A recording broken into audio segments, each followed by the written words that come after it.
in markets now.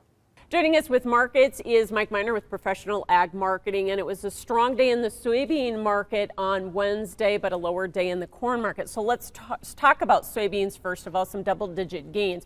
Were we just following the soybean oil market? I think so. Palm oil's been on a really nice track higher recently, so that oil complex has put some support back on the soybeans, I think, lately here.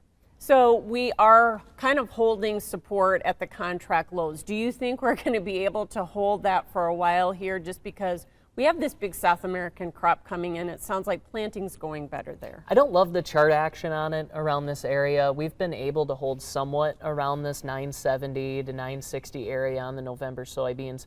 So that's been somewhat comfortable. But anything below $10, I think right now is perfectly fine for this soybean market. Historically, you get below 9, that really starts to limit it. So I'm not quite in that camp yet. I think if you start to build ending stocks towards 900 million bushels like we saw back in 18, then sure, we can go down and test some of those levels, I think. But until then, I think this $9.50 range is pretty comfortable for soybeans. Meal was just a little higher. It has been flirting with that $300 mark. Does it hold that area? It sure doesn't want to trade below there historically that great. So I think a lot of livestock producers here, once they see this 300 type level, it's really a green light, I think, for a lot of producers. So we'll see if it holds, but it's got a pretty good shot too for the majority. And then, Mike, why did corn go the opposite direction of beans today? We've been seeing some interesting consolidation on the corn market. Right around this 410 type area, you start to see a lot of demand right around $4 once you start to get down there.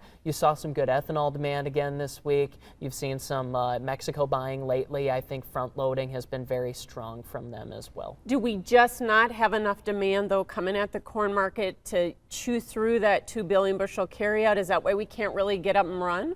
Not yet. No, I mean, historically from this time of the year, the corn market likes to go sideways, and with a growing yield, 6 over a record plus, it doesn't seem like supply is going to let demand really take the ropes at this point. All right, appreciate you joining us. I'm Mike Miner with Professional Ag Marketing, and we'll have more Ag Day coming up.